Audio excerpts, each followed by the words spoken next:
You don't hear any like background noise, do you? Nah, Yeah. All right, cool. I think we're good. So, what's up, Tyler? It's college basketball season, so it's cool to chat with you as usual this time of year.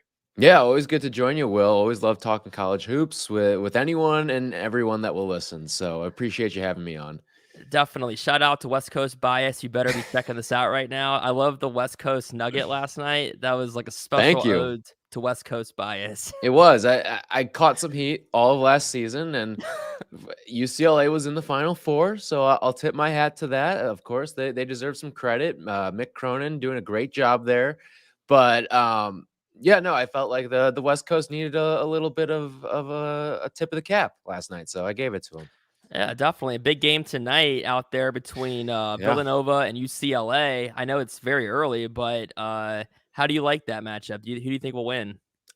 I think this is again, I can go either way on this one. It really you've got two teams that can really shoot the ball, and two really well coached teams as well. And I look at Villanova, and they've got I think a little bit more experience, and the injuries aren't as daunting for them.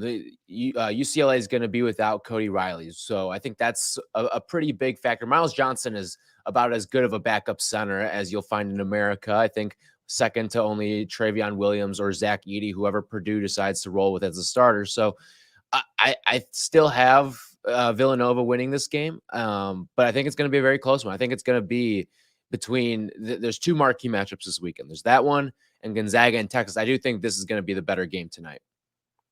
Yeah, so I actually want to start all the way. So we're going to start kind of backwards and work our way back to the current part of the season. So who do you have winning the national championship, and what's your final four?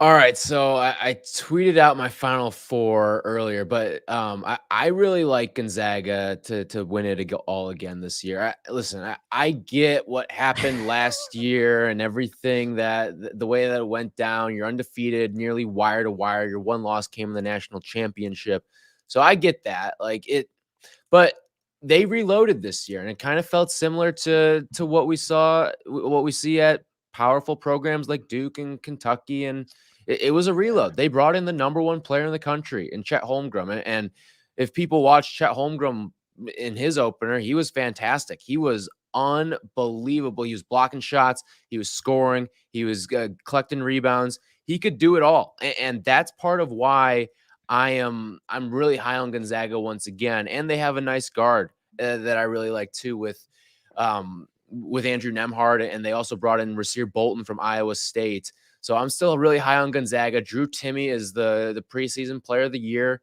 and I like him a lot too. I know he's stroking the mustache or whatever. It's probably pissing some people off, but that's okay.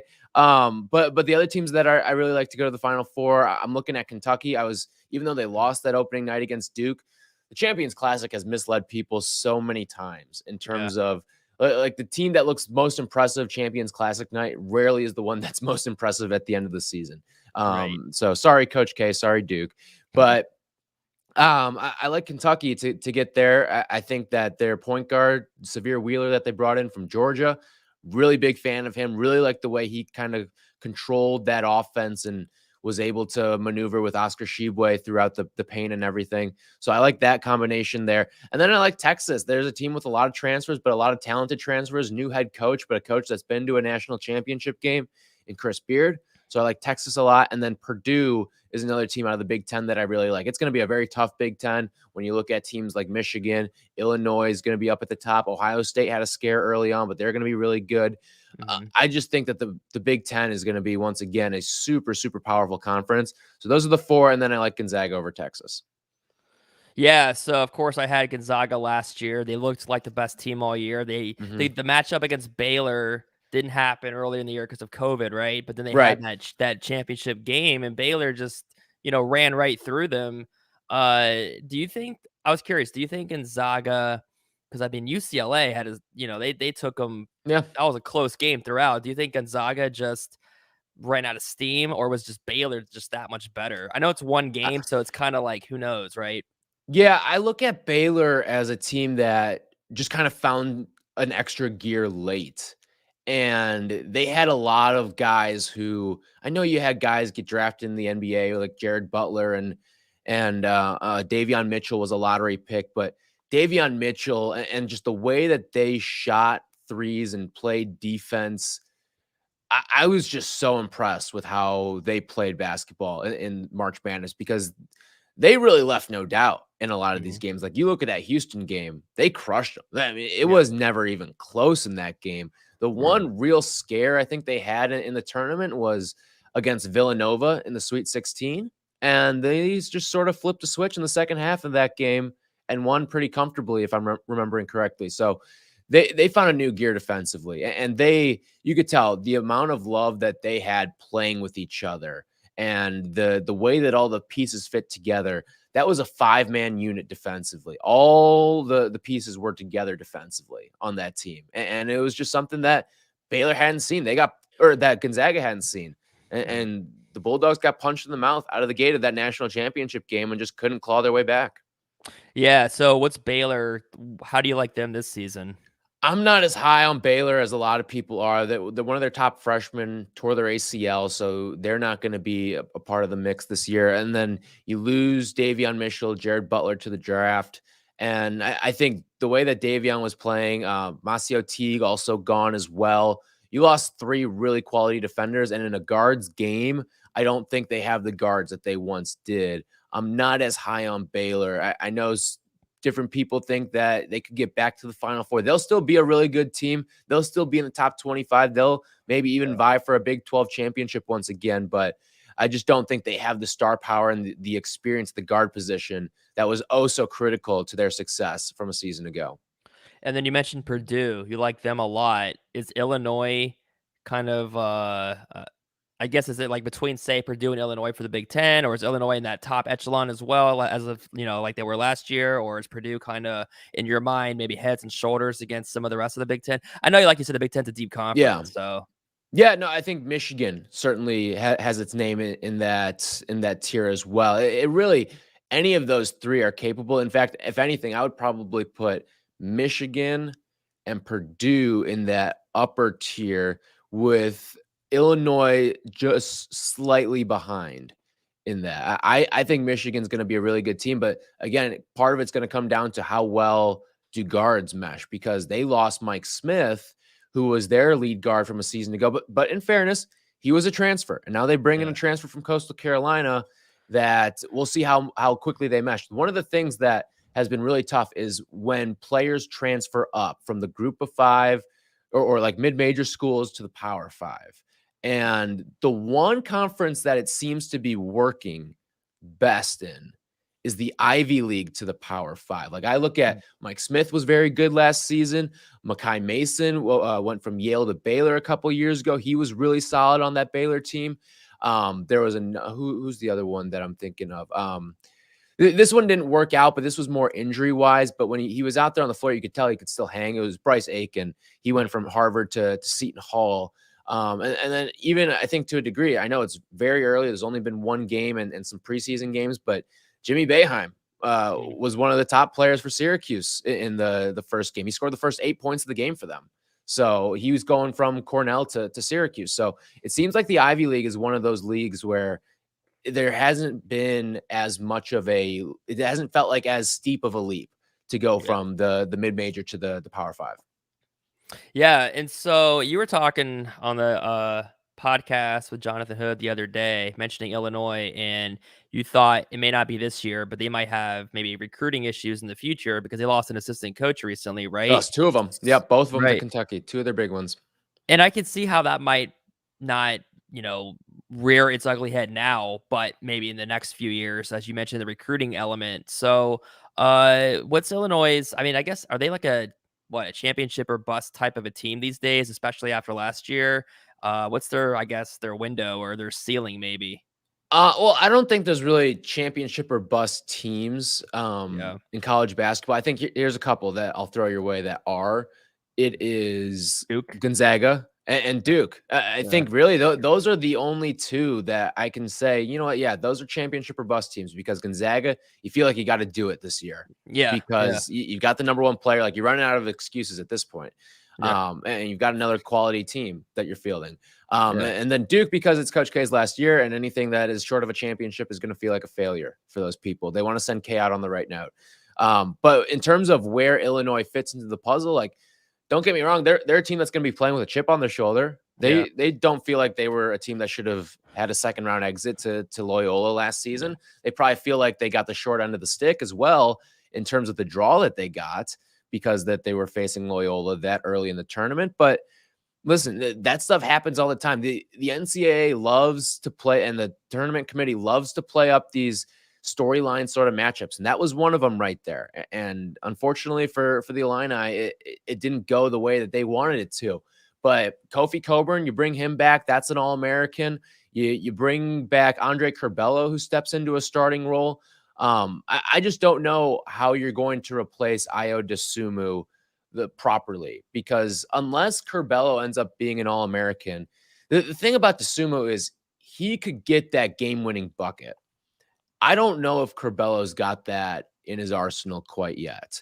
Don't get me wrong, he's a fantastic player, and if you talk to people in the Illinois program, they think that if he stays all 4 years, which is kind of unlikely that'll do, but if he does, that would be really nice for them. They think he could break the all-time assist record in Mm. Illinois history, and which has been standing, I think, like 40 years now, 50 years, something like that. So he's that good. He's a really, really strong facilitator. But at the end of the day, when it's crunch time and they need a bucket, their options right now, I mean, the guy that's probably taking the shot is Trent Frazier, which isn't an awful option, but it's just not Ayo Dosunmu. Gotcha. So, and talking about Loyola, they have a new coach. So, Mhm. is Loyola still kind of like that? I don't know, tournament darling, like tournament type team again this year? Maybe they get to a Sweet 16, or are you expecting any kind of transition because of the new coach and maybe some growing pains or something like that? I look at Loyola, they're going to be really good again this year, just because everything that they did last season, and the transition, I don't think is going to be as harsh as some other teams' transitions. And here's why: Gotcha. it's in-house. I mean, you see it at Carolina going from Roy Williams to Hubert Davis, and Loyola is another example of it. Duke's going to do it next year with the assistant moving up. Drew Valentine on the staff last year, stepping in. I don't think people realize necessarily how big of an impact assistant coaches have in the game. And you look at, so many coaches are not very involved in what goes on in practice. So Drew Valentine knows the ins and outs, and Loyola brings back pretty much everyone. The lone guy that's really not coming back is Cam Crutwig, which that's a huge loss, right? And Mhm. even though he could have come back because everyone got the COVID year, he didn't even really decide to test the NBA draft waters. He kind of just said, no, I'm going to go play overseas. Yeah. But I look at Loyola as a team that was so good defensively last year, brings back almost everybody from a season ago. And it was a really, really strong defensive team, one of the 10 best in the country. So Yeah. if you've got defense and you play in a mid-major conference like that, you're always going to have a chance to make a run in March Madness. And the Valley's good. The Valley's got some really good teams this year. So ACC, some ACC questions. So, how do you like Duke in Coach K's last year? I think I like them a little more now than I did heading into the season. I hate to judge everything based off of one game, but Yeah, the yeah, freshmen stepped up. You look at Paolo Banchero, he's going to be fantastic. I mean, that Champions Classic game almost reminded me of the Champions Classic game from the Zion and RJ year, where Paolo Banchero had all the internet hype, but he wasn't the leading scorer, a la Zion. And then you had a guy, Trevor Keels, step up, score 28, a la RJ's 33 in that yeah, game. And it's just the depth of freshmen, and they've got another really strong one off the bench, and AJ Griffin too, who figures to contribute. AJ Griffin is, so his dad is Adrian Griffin Jr. or Adrian Griffin Sr. yeah. And for those who remember him, he played with the Bulls, was an assistant coach with the Bulls, made his way around the league, played his college ball at Seton Hall. So he's got an NBA pedigree to him. And his dad's an assistant now with the Toronto Raptors, won a championship there. Mhm. So there's that. You've got some returning players that are really good. Jeremy Roach, Wendell Moore. The one thing that concerned me about Duke heading into this year was you didn't return a single guy from a season ago that averaged north of 10 points per game. They were the only team in the ACC that could say that. And it was very refreshing to see them go out and just get down to business against a very good Kentucky team,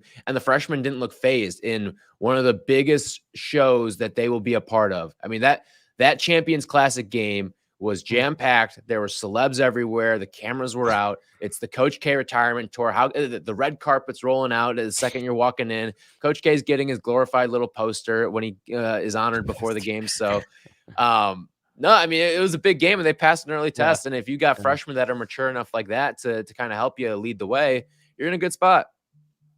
Shout out Coach K. What a great career. And I actually say that I like Coach K. I know I've been listening to like Chris Black do the I'm Duke, like I'm the whole Duke. yeah, that whole thing, which I thought was really funny also because I remember last year with the whole the question and then when he was like, "What's your?" Wasn't he the one that was like, What's "What's your your major?" major? Yeah. What's your major? So, how do you like the Tar Heels with Hubert Davis now as Roy Williams steps aside? Yeah. How do you like the Tar Heels? I was very, I won't say skeptical, but it was like I was hesitant, Mm, okay, to buy all the way in on the Tar Heels. But they brought in a couple of really strong transfers. They bring in Brady Manick from Oklahoma, who a lot of people remember. I mean, he was on those Trey Young teams, or Trey Young team at Oklahoma. And then they also bring in Dawson Garcia from Marquette, mm, two very good players. But again, it kind of brings up the same issue that UNC's had in the past is, do you have too many bigs? mhm. But they did get a really, really nice performance out of their point guard, Caleb Love, who came back for his sophomore season. And if Caleb Love can play the point guard position, because we know college basketball is a guard's game. Just look at the teams that went to the Final Four. Look at the teams that won the national championship as of late. It's been a guard dominant run that we're on right now. And if Yeah. Caleb Love can play point guard like he did in the opener, and again, I know I can't remember exactly who they played, but if he can play, he had 22 points, and if he can facilitate too, that's going to be another really strong team. And you've got some vets on that team. Leaky Black, if all these guys are bought in on Hubert Davis, that's a Yeah. nice thing to have. And that's the nice thing about having coaching transitions that come within the family per se, because the recruits Yeah.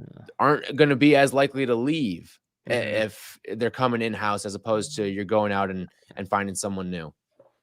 Yeah, so what about Syracuse? That's your team, your Mm-hmm. school, you're an alum, so how do you like the Orange this year?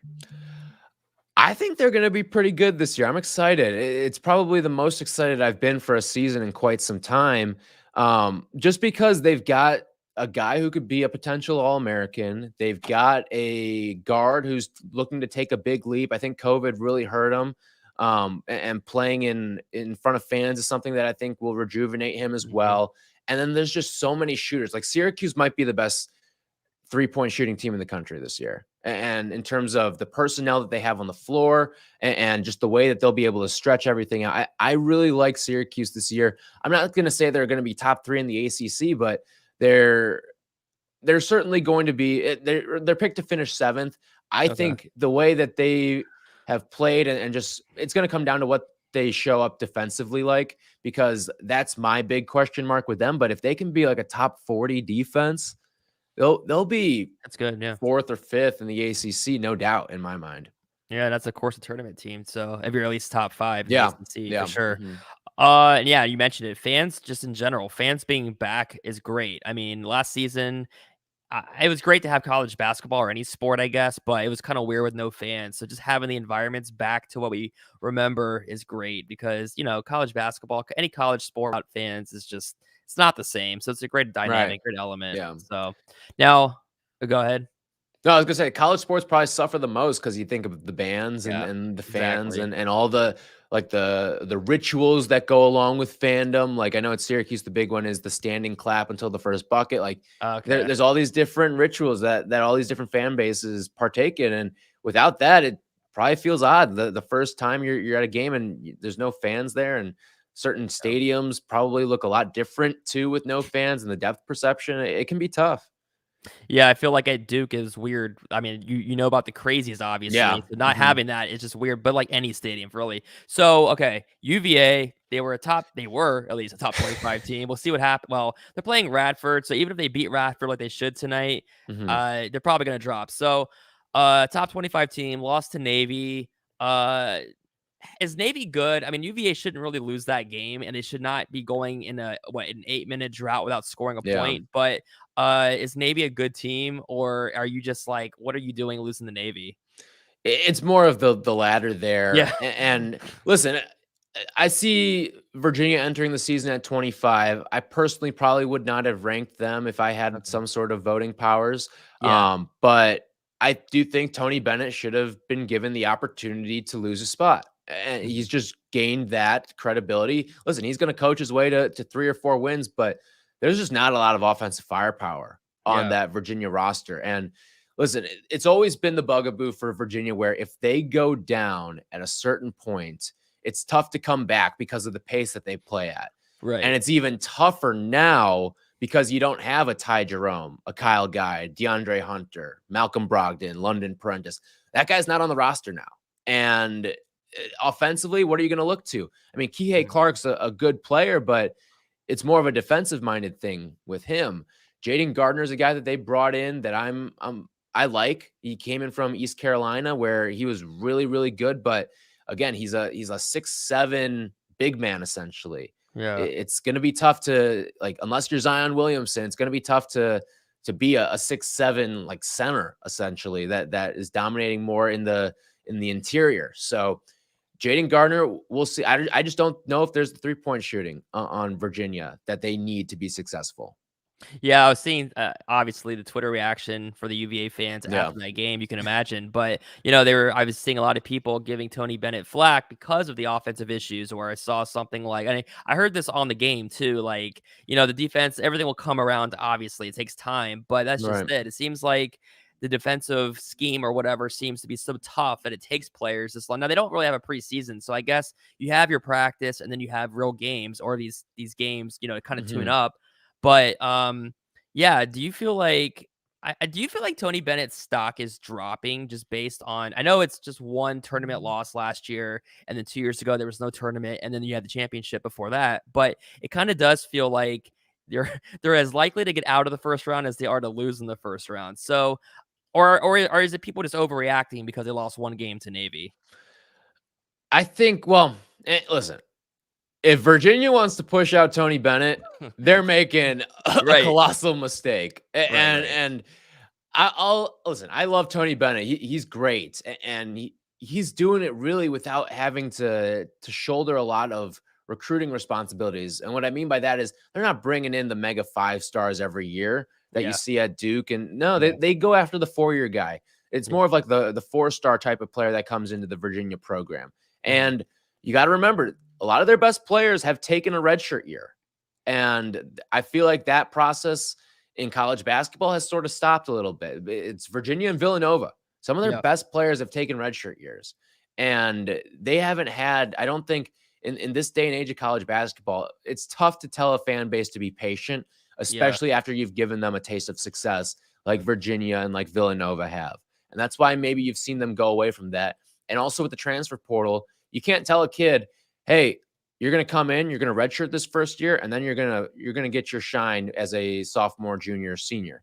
No, like it doesn't work that way. Anyone who's a 4 star player thinks that they can come in and be a one and done. yeah, And now, obviously, not all of them are going to do it, but you see so many players that go enter the NBA draft and then go undrafted, and mhm, they're probably sitting there thinking, "What the hell happened?" But in reality, it's listen, there's 60 spots in the NBA draft. It's probably the toughest sport to get drafted into. yeah, So yeah, it, I just think that with the transfer portal, it's something that Tony Bennett's going to have to learn to navigate. But he's adapted before. He's mhm. adapted before and moving to this offensive style of basketball, getting more efficiency out of his team. So I'm excited for the next chapter of Tony Bennett. I know Virginia basketball is not something that people love in terms of the style of play, but I personally find it beautiful. I think that what they do is when they're clicking on all cylinders, like they were with Ty Jerome and Kyle Guy and DeAndre Hunter, like that team was hyper efficient and could Yeah. crush you with 3 pointers and play stellar defense. I know they don't really have maybe the players like you were talking about, but if it was you, would you make any adjustment to try to get them going offensively? Or is it just basically you can't really change a thing because ultimately their success is dictated based on what they have to work with in their scheme. So is it kind of just you kind of have to go through the growing pains to get the season started, or would you do anything differently? Maybe. I just don't know if there's the offensive firepower on Yeah. that team to do it. Like, you brought in Al Franklin from Indiana, but he wasn't always the most offensive minded guard either. I mean, that's the thing is they recruit a lot of teams recruit to their scheme, and Virginia the scheme starts and ends with defense. I Yep. mean, they're a team that we're not even going to really try for an offensive rebound because we want to get back, settle into our defensive shells, and that to me, how appealing can that be to a guy who is some mega scorer at the high school level and on the AAU circuit? I Yeah. don't know. Maybe I'm wrong here, but I would I wish, like, listen, Virginia, when Virginia is good, it's good for the ACC. And I think that them not being at least at the end of the season, I don't think they'll be in that conversation for the top four. Listen, they could always come back and surprise people. They've done it before where they Mhm. start off slow and then come back and have a really strong finish. Yeah. But at some point, they're going to need to get some buckets. And I just don't see Yeah. a ton of bucket getters on that team. You see them tournament team though, like top quadrant of the ACC or whatever. Virginia, I'll say yes for now. Listen, I don't think the ACC is a very strong league this year, which I think is going to end up hurting them. Like if the ACC only had six or so tournament teams, Mhm. I wouldn't be surprised. I just don't know if the Yeah. conference Yeah. is good enough this year. I Yeah. saw preseason Ken Palm, the average Ken Palm rating for the Power Six, so the your traditional Power Five plus the Big East. The ACC had the lowest average KenPom rating. Now, part of that is the fact that they have 15 teams and they have two that are absolutely awful in Boston College, Wake Forest, and you can even throw Pitt in there as well. Hmm. You've got three really bad teams that really drag that rating down. Um, but I also think that you look at the middle part of the conference, NC State just lost one of their best players for the year today. And then what are you going to see out of the Clemsons and some of these other oddball ACC teams, the Miamis, all that stuff? Like, what Yeah. are they going to bring to the table? I think Notre Dame's a team that could take a leap up this year, but outside of that, it feels like the 50-50 teams might not be as good. Yeah. So before I let you go, what's your surprise this year? And what's a team that might not do well that usually does? Like last year, Kentucky kind of sucked, right? Mhm. So, like, I guess who are you looking at as a surprise? And here's a team that usually is good, but may not be. All right, I'll start with a traditional power, and they kind of struggled last year too. So maybe I'm cheating a touch I think here, I know who you might say. but it is Michigan State. I knew it. Yeah. I mean, I didn't see anything to love out of. And again, I know I said Right. at the beginning you can't draw a lot from the Champions Classic, but Yeah. uh, it's going to be a league dominated by bigs in the Big Ten, and I just don't see them having that guy. I don't. Like Marcus Bingham, this is a team that traditionally could throw all these different options at you in the past, like Jaron Jackson or like an Adrian Payne. And I just don't see that guy on Michigan State. Those are some of those best teams. And the life after Cassius Winston of trying to find the point guard Yeah. has been really, really, really troublesome for them. So I'm not very high on Michigan State. As for a surprise team, um, I'm trying to think because it's kind of tough to choose a surprise team in the Yeah. moment right now, just because Mhm. some of the teams that I liked that had like coaching changes and all that stuff from a season ago um, were teams that are kind of in like year two of that process of becoming a real team, a really good team. But one that I can I guess like Notre Dame, I really like. I Mhm. really like Notre Dame, and I'll also throw another name at you. Saint Bonaventure too is another team I like out of the Gotcha. A10. I think they could be really strong as well. When I look at Notre Dame, they just have a ton of veterans on that squad, a ton of veterans. And Prentice Hubb's a player that I really like. He's going to be in the All ACC contention mix. Nate Lashevsky, they're a team that can shoot the ball really well. And then St. Bonaventure's got a really, really strong big man, Ashuna Shuni, who I think can be a real force in the A10. So if I had to give you two right there, Yep. again, I don't think they're like leaps and bounds going to be overly impressive, but those are two teams that I kind of like right now. West Coast bias was like MSU always gets better as the season goes on. So if any team could, it would be an Izzo coach team. So it wouldn't surprise me if they got, a little bit of a run for sure. Yeah, I mean, they certainly could, but it's just one of those things where Tom Izzo seems to be one of those coaches getting frustrated with the way that college basketball is changing with the transfer portal, and I don't think he has the point guard. Tyson Walker was a guy who, again, it's tough for him because he's a grad transfer, so he's got this 1 year here, and I Yeah. think Izzo works better when he's had the guy who's been there 3-4 years. Yeah. So also real fast, Larry Brown at Memphis. I didn't even know that until you mentioned that. So he's an Yeah. 81, I believe, an assistant coach. Do you like that? Is that it's kind of like a fun Yeah, I thing, mean, right? that that is a star-studded coaching staff. You're not gonna Yeah. find I won't say you will find better coaching staffs in America, but you won't find as many stars on a coaching staff as Yeah. Penny Hardaway, Rasheed Wallace, and Larry Brown. And I think that's good because like Larry Yeah, what a Brown's a mix. guy who's not gonna take any BS from anyone. And Yeah. that's a team that you've got some guys who, okay, like we've seen in the past at Memphis with James Wiseman, where he got suspended for I think it was like 10 games or whatever it was. And he just said, "All right, well, I'm done. Like I'm not doing this. I'm not coming back to college. I'm just going to go train on my own."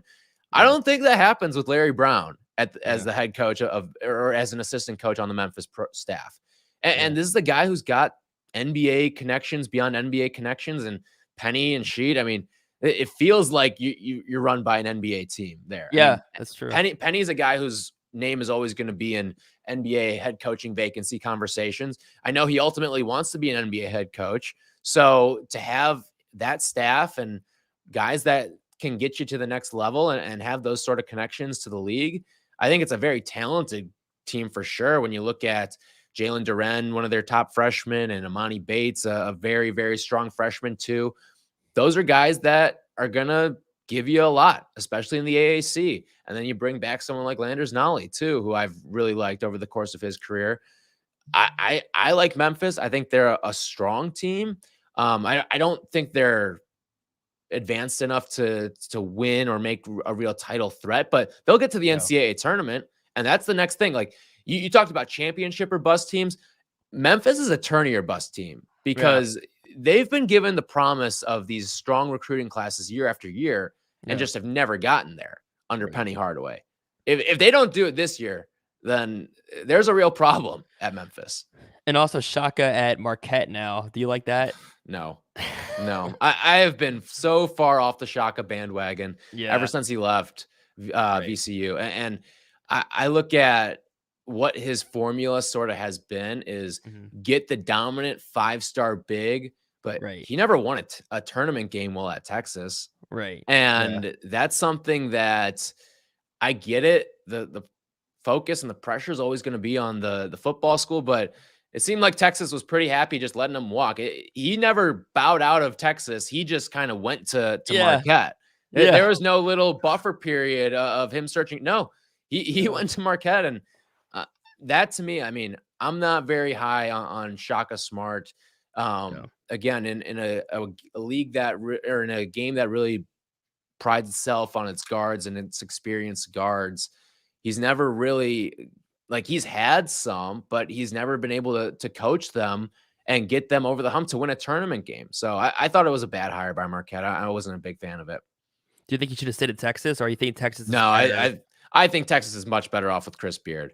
I Yeah. mean, Beard has brought in some good assistants. He's been to a national championship game with a lot less than what's on his roster right now. And just I think players love playing for Chris Beard too. I mean, I don't think you get that many transfers and high profile transfers at that Right. without being a coach that players love playing for.